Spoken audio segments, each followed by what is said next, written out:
कल हमने present continuous tense के बारे में पढ़ा था, जिसमें प्रेजेंट कंटिन्यूअस टेंस के जो पहचान और नियम थे उनके बारे में हमने पढ़ा था। मैं आपको एक बात और बता दूं, यदि आपको टेंस की जानकारी है, टेंस की यदि संपूर्ण जानकारी है, तो आप हिंदी के जो भी सेंटेंस है, चाहे कैसे भी सेंटेंस है, चाहे कैसे भी निबंध है, उसको आप हिंदी से इंग्लिश में ट्रांसलेट कर सकते हैं और आपकी जो स्पोकन इंग्लिश है वो और भी बेहतर बन सकती है। तो आपको ध्यान देना है, आपको समझना है कि जो सेंटेंस बन रहे हैं वो किस प्रकार से बन रहे हैं, उनके लिए कौन सा स्ट्रक्चर लागू होता है, किस प्रकार से एफर्मेटिव सेंटेंस बनते हैं, किस प्रकार से नेगेटिव सेंटेंस बनते हैं, किस प्रकार से इंट्रोगेटिव और इंट्रोगेटिव प्लस नेगेटिव सेंटेंस बनते हैं। आइए आज जानते हैं हम प्रेजेंट कंटिन्यूअस टेंस कि जो सेंटेंस के प्रकार है। सबसे पहला जो एफर्मेटिव सेंटेंस है, इसके जो सेंटेंस है इसको किस प्रकार से चेंज करते हैं हिंदी टू इंग्लिश में। तो इसके लिए एक स्ट्रक्चर है। सबसे पहले ये स्ट्रक्चर यदि आप याद कर लेते हैं तो आपके लिए बहुत ही आसान हो जाता है इसको ट्रांसलेट करने में। कि सबसे पहले आपको सब्जेक्ट लिखना है। सब्जेक्ट को हिंदी में कहते हैं कर्ता, यानी इस वाक्य के अंदर काम को कौन कर रहा है वो। उसके बाद में आपको लेनी है हेल्पिंग वर्ब। हेल्पिंग वर्ब का हिंदी में अर्थ होता है सहायक क्रिया। उसके बाद में आपको लेना है वर्ब। वर्ब का मतलब होता है क्रिया। उसके बाद में आपको लेना है ऑब्जेक्ट। ऑब्जेक्ट का मतलब होता है कर्म। और उसके बाद में आपको लेना है अदर। अदर का मतलब होता है अन्य। अब इसी स्ट्रक्चर की सहायता से हम इन सेंटेंस को बनाएंगे। सबसे पहले हम एफर्मेटिव सेंटेंस लेते हैं, उसके बाद में नेगेटिव सेंटेंस लेते हैं। चलो इसको कैसे बनाते हैं, ध्यान दो कि सबसे पहले हमें क्या लेना है, सब्जेक्ट लेना है। लेकिन उससे पहले वाक्य को देखो, क्योंकि इससे पहले हमने प्रेजेंट टेंस पढ़ा। प्रेजेंट टेंस के अंदर प्रेजेंट सिंपल टेंस पढ़ा है, तो उसके अंदर पहचान थी कि किसी भी हिंदी वाक्य के अंत में या जो क्रिया के अंत में ता है, ती है, ते है, तो वहां पे प्रेजेंट सिंपल टेंस होगा। लेकिन इसके अंत में क्या आया है, इस सेंटेंस के अंत में आप देख रहे हैं रहा है, रही है, रहे हैं, ये आ रहे हैं। तो आप पहचान कर लो इसकी कि ये किस टेंस का सेंटेंस है। तो आपने पहचान की कि किसी भी टेंस के अंत में या किसी भी टेंस की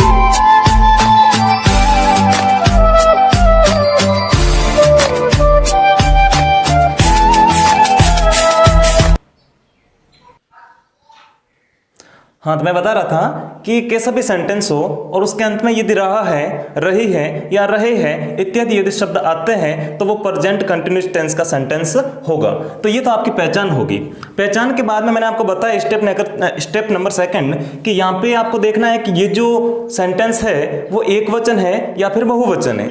यदि एक वचन है तो उसकी क्या पहचान है, किस प्रकार से आप पहचान करेंगे कि ये एक वचन है, और बहुवचन है तो उसकी कैसे पहचान करेंगे। तो वो भी मैंने आपको बताया कि एक वचन ही, सी, इट या कोई एक नाम हो तो वो एक वचन के अंतर्गत आएगा, और यदि आई, वी, यू, दे या कोई अधिक नाम हो तो फिर वो बहुवचन के अंतर्गत आएगा। अब यहाँ पे इस स्ट्रक्चर की सहायता से हम बनाते हैं इस सेंटेंस को कि सबसे पहले आपको लेना है सब्जेक्ट। आपका सब्जेक्ट यहाँ पे क्या है, वह। तो सबसे पहले आप लिख देंगे ही। उसके बाद में आपको सहायक क्रिया लेनी। एक बार मैं आपको रिपीट करवा देता हूं कि प्रेजेंट कंटिन्यूअस टेंस की पहचान है कि इस टेंस के हिंदी वाक्यों के अंत में रहा है, रही है, रहे हैं इत्यादि शब्द आते हैं। और नियम है कि यदि कर्ता एक वचन है तो उसके साथ में आपको हेल्पिंग वर्ब इज लगानी है, और यदि कर्ता बहुवचन है तो आपको उसके साथ में हेल्पिंग वर्ब आर लगानी है, और यदि कर्ता आई है तो उसके साथ में आपको हेल्पिंग वर्ब एम लगानी है, और वर्ब की फर्स्ट फॉर्म प्लस आईएनजी का प्रयोग करना है। तो यहां पे आप देख सकते हैं कि यदि एक वचन है, ही है वो क्या है, एक वचन है, तो इसके साथ में जो हेल्पिंग वर्ब है वो क्या लग जाएगी, इज लग जाएगी नियम के अनुसार। उसके बाद में आपको क्या लेना है, उसके बाद में आपको वर्ब लेनी है। यहां पे वर्ब क्या है, लिखना।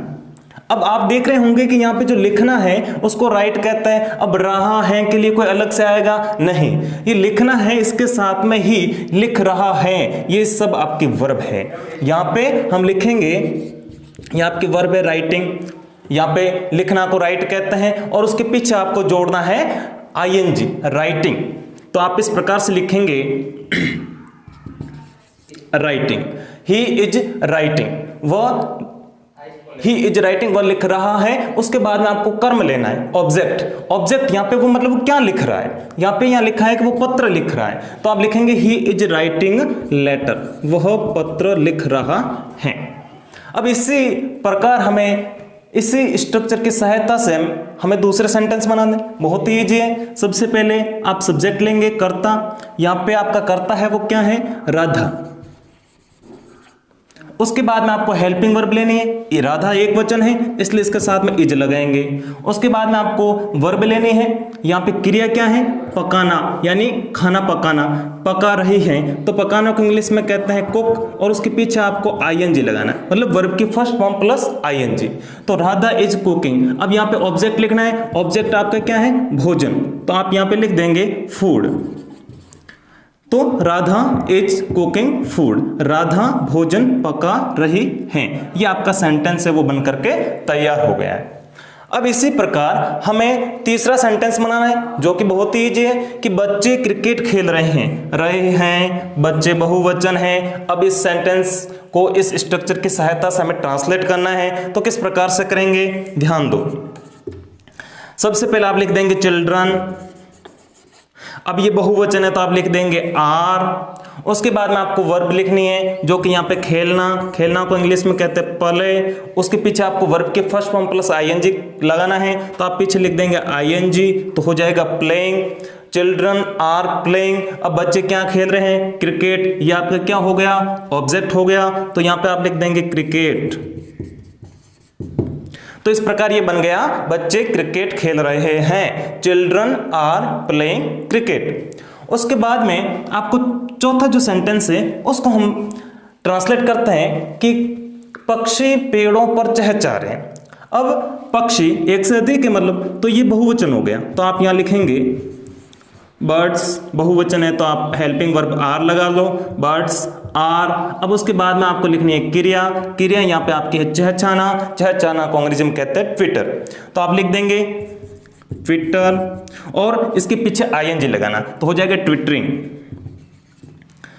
और उसके बाद में यहाँ पे कर्म लिखना है कि वो पक्षी पेड़ों पर चहचहा रहे, कहाँ चहचहा रहे हैं, पेड़ों पर, तो आप लिख देंगे ऑन दी ट्री, और इस प्रकार आपका सेंटेंस है वो कंप्लीट हो गया। तो अभी हमने एफर्मेटिव सेंटेंस पढ़ा, तो आप समझ गए होंगे हमने यहाँ पे 4 एग्जाम्पल लिए हैं, और इस स्ट्रक्चर की मदद से हमने इन सेंटेंस को है वो ट्रांसलेट किया है। तो अभी आप समझ गए होंगे कि इन सेंटेंस को किस प्रकार से ट्रांसलेट करते हैं, एफर्मेटिव सेंटेंस को। उसके बाद में हम आगे पढ़ेंगे नेगेटिव सेंटेंस है, इसको किस प्रकार से है वो चेंज करते हैं। तो सबसे पहले बस फॉर्मूला वही है, परंतु यहाँ पे क्या करना है कि हेल्पिंग वर्ब के बाद में आपको नॉट है वो लगाना है, बाकी फॉर्मूला है वो सेम रहेगा। जैसे आपने ये पहचान कर ली वाक्य की, उसके बाद में वाक्य की पहचान करनी है कि वो एक वचन है या बहुवचन। अब जैसे यहाँ पे लिखा है कि मोहन नहीं हंस रहा है, तो ये आपने लिख दिया। अब यहाँ पे मोहन ये एक वचन है, ये आपने लिख दिया मोहन। उसके बाद में आपको हेल्पिंग वर्ब लेनी है, यहाँ पे सहायक क्रिया आप लेंगे, एक वचन है तो आपने लगा दिया इज। अब इसके बाद में चेंज सिर्फ यही करना है कि यहाँ पे आपको नॉट लगाना है, क्योंकि ये नेगेटिव सेंटेंस है इसलिए, तो यहाँ पे आपने लिख दिया नॉट, मोहन इज नॉट। अब उसके बाद में लेनी है आपको वर्ब क्रिया, यहाँ पे आपकी क्रिया क्या है, हंसना, हंस रहा है, तो हंसना को इंग्लिश में कहते हैं लॉफ, और उसके पीछे वर्ब की फर्स्ट फॉर्म प्लस आईएनजी लगाना है, तो हो जाएगा लॉफिंग, ये लिख दिया आपने। उसके बाद है Mohan is not laughing, Mohan नहीं हंस रहा है, आपको ऑब्जेक्ट लेना था और उसके बाद में अदर, लेकिन यहाँ पे बाकी है नहीं, तो बस हमारा जो सेंटेंस है वो बन करके तैयार हो गया है, मोहन नहीं हंस रहा है, मोहन इज नॉट लॉफिंग। अब इसके बाद में आपको लिखना है जो दूसरा सेंटेंस है उसको बनाते हैं कि पूजा उपन्यास नहीं पढ़ रही है। ये वाक्य की पहचान होगी, ये पूजा से स्पष्ट हो गया कि ये एक वचन है। अब इसको इसी फॉर्मूले के अनुसार बनाएंगे। तो सबसे पहले क्या लेंगे, सबसे पहले आप लिख देंगे यहाँ पे सब्जेक्ट, आपका सब्जेक्ट कौन है, पूजा, तो ये लिख दिया आपने पूजा। उसके बाद में आपको क्या लेना है, उसके बाद में आपको लेनी है हेल्पिंग वर्ब। तो आपके हेल्पिंग वर्ब यहाँ पे एक वचन है तो आप लगा देंगे इज, और यदि बहुवचन है तो आपको वहां पे लगाना है आर। अब पूजा एक वचन है तो आपको यहाँ पे हेल्पिंग वर्ब इज लगा देंगे। अब उसके बाद में ये सेंटेंस है वो कैसा है, नेगेटिव सेंटेंस है, तो आप इसके साथ में क्या जोड़ देंगे, क्या लगा देंगे, यहाँ पे नॉट लगा देंगे। तो ये आपने लिख दिया यहाँ पे नॉट, पूजा इज नॉट। और उसके बाद में आपको क्या लेना है, उसके बाद में जैसा कि यहाँ पे क्रिया लेनी, वर्ब लेनी है, तो आपके वर्ब यहाँ पे क्या है, पढ़ना। पढ़ना को इंग्लिश में क्या कहते हैं, रीड, और उसके पीछे क्या लगाना है, आईएनजी, तो ये हो जाएगा reading. Pooja is not reading. अब यहां पे देखेंगे आगे कि यहां पे ऑब्जेक्ट भी है, तो ऑब्जेक्ट आप लेंगे, क्या इसमें ऑब्जेक्ट है, हाँ है इसमें। यहां पे आपको ऑब्जेक्ट मिलेगा उपन्यास। पूजा इज नॉट रीडिंग, उपन्यास को इंग्लिश में कहते हैं novel. Puja is not reading novel, Puja उपन्यास नहीं पढ़ रही है, और इसके बाद में अदर कोई है नहीं, तो ये सेंटेंस आपका कंप्लीट हो चुका है। इस प्रकार से आपको बनाना है। अब इसी प्रकार से हम आगे वाला सेंटेंस बनाते हैं इसी स्ट्रक्चर की सहायता से। वे तालाब में नहीं तैर रहे हैं, रहे हैं, वे बहुवचन है। अब इसको चेंज करते हैं। सबसे पहले आपको सब्जेक्ट लेना है, आपका सब्जेक्ट है वे अर्थात दे, इसको इंग्लिश में दे कहते हैं। अब ये बहुवचन है तो आप हेल्पिंग वर्ब लगा देंगे, क्या, आर लगा देंगे। उसके बाद में आपको ये नेगेटिव सेंटेंस है तो आपको नॉट लगा देना है। उसके बाद में आपको वर्ब लेने, आपकी वर्ब यहां पे क्या है, तैरना। तैरना को इंग्लिश में क्या कहते हैं, स्विमिंग, तो आप लिख देंगे यहां पे swimming. They are not swimming, अब वे कहां नहीं तैर रहे हैं, वे यहां लिखा है, ऑब्जेक्ट आपका है तालाब में, तो they are not swimming in the pond. तालाब को इंग्लिश में पॉन्ड कहते हैं, तो they are not swimming in the pond, वे तालाब में नहीं तैर रहे हैं। और हमारा जो अंतिम सेंटेंस है वो है कि कविता नहीं नाच रही है। अब कविता नहीं नाच रही है, अब इस सेंटेंस को कैसे बनाएंगे, सबसे पहले लिखा है यहाँ पे पहचान कर लो कि रही है प्रेजेंट कंटिन्यूअस टेंस का, कविता एक वचन है। अब इस सेंटेंस को चेंज करते हैं, तो सबसे पहले आपको सब्जेक्ट लेना है, आपका कर्ता यहाँ पे कविता है, आपने लिख दिया कवि कविता। उसके बाद में आपको हेल्पिंग वर्ब लेने, यानी जो एक वचन है तो इज लगाएंगे और बहुवचन है तो आर, तो यहाँ पे आप लगा देंगे हेल्पिंग वर्ब इज। उसके बाद में आपको नेगेटिव सेंटेंस है इसलिए आपको लगाना है नॉट। उसके बाद में आपको वर्ब लेनी है, वर्ब यहाँ पे है नाचना, नाचना को कहते हैं डांस, और इसके पीछे आप लगा देंगे आईएनजी, तो हो जाएगा dancing. Kavita is not dancing, Kavita नहीं नाच रही है, और इस प्रकार आपका सेंटेंस है वो कंप्लीट हो जाएगा। तो आप समझ गए होंगे कि किस प्रकार से हम सेंटेंस है वो प्रेजेंट कंटिन्यूअस टेंस में एफर्मेटिव सेंटेंस और नेगेटिव सेंटेंस को किस प्रकार हमने इन स्ट्रक्चर की सहायता से हमने है वो इसको चेंज किया है। अब आप है वो आसानी से कैसे भी सेंटेंस को हिंदी टू इंग्लिश में ट्रांसलेट कर सकते हैं।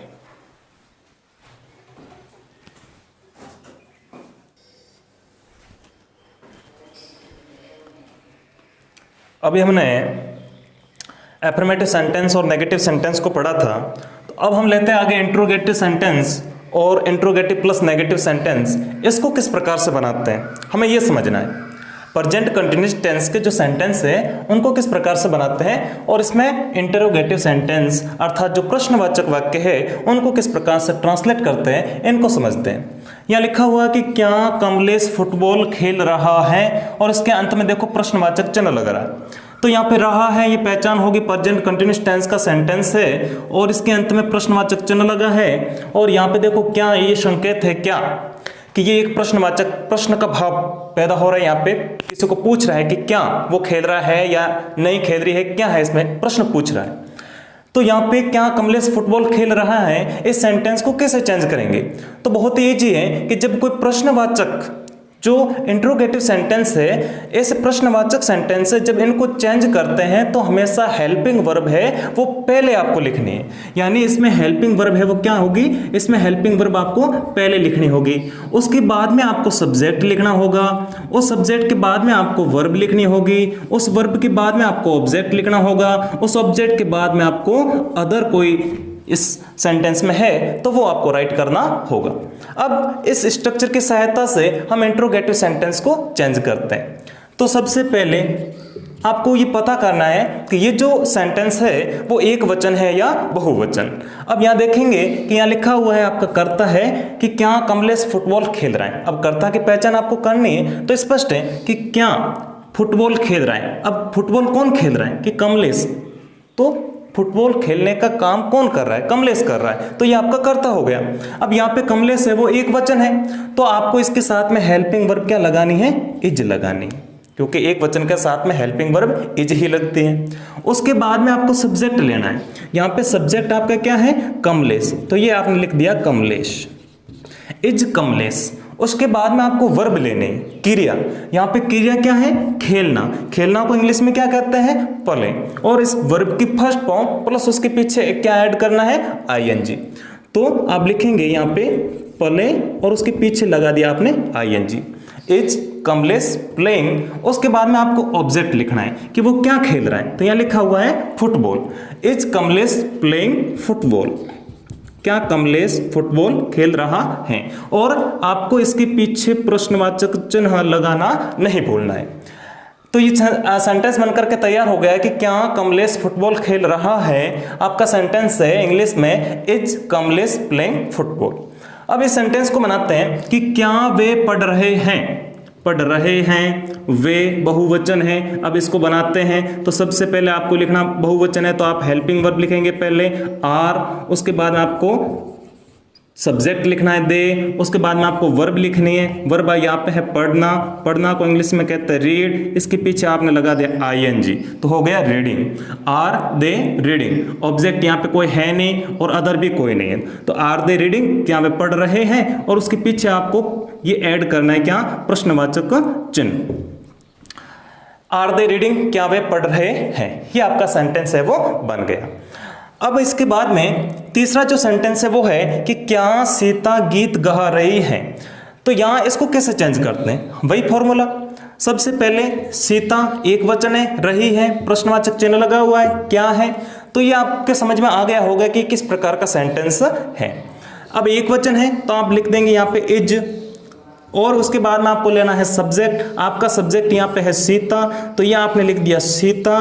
उसके बाद में आपको लिखनी है वर्ब, वर्ब यहाँ पे है गाना, गाना को इंग्लिश में कहते हैं सिंग, और इसके पीछे आपको लगाना है आईएनजी तो हो जाएगा सिंगिंग, इज सीता सिंगिंग। उसके बाद में लेना है आपको ऑब्जेक्ट, ऑब्जेक्ट आपका है यहाँ पे गीत, गीत को इंग्लिश में कहते हैं सॉन्ग, तो ये आपने लिख दिया इज सीता सिंगिंग सॉन्ग, क्या सीता गीत गा रही है।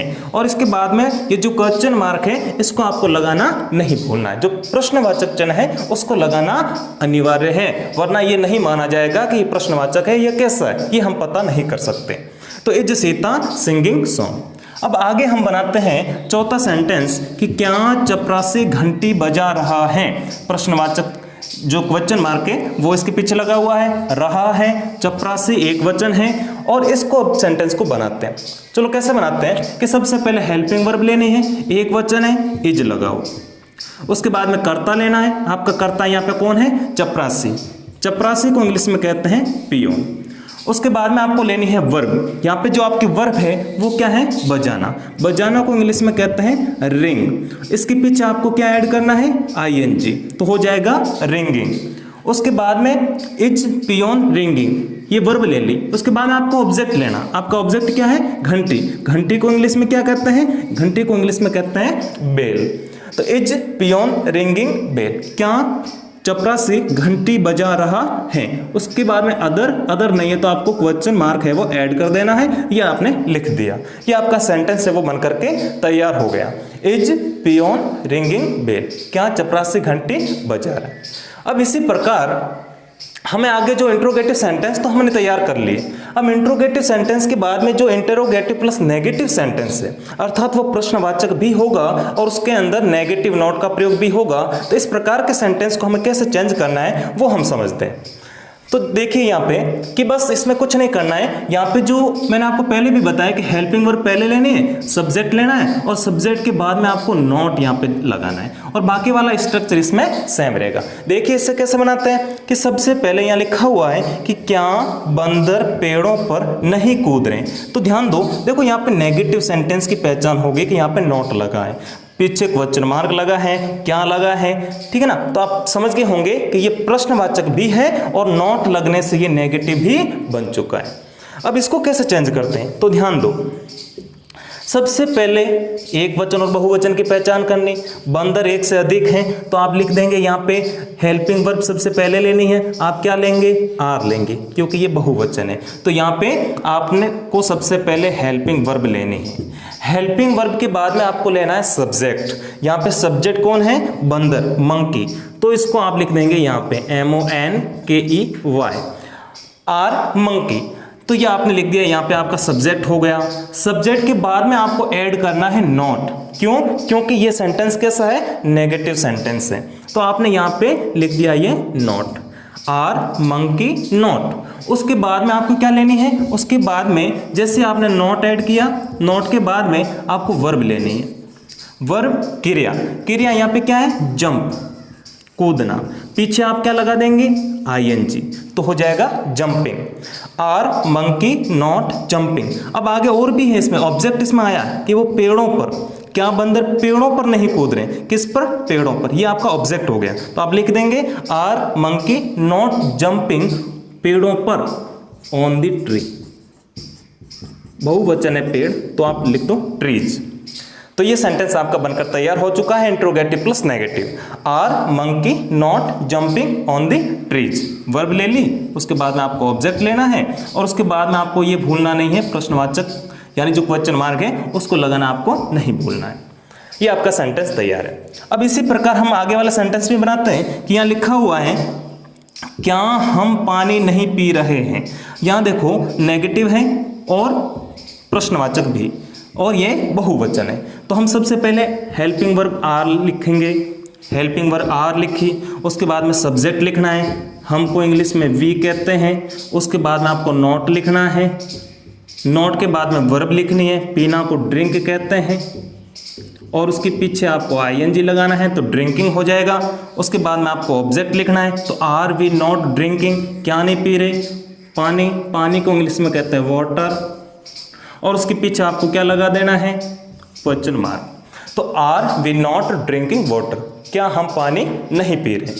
अब आगे बनाते हैं इसको कि क्या गाय घास नहीं चर रही।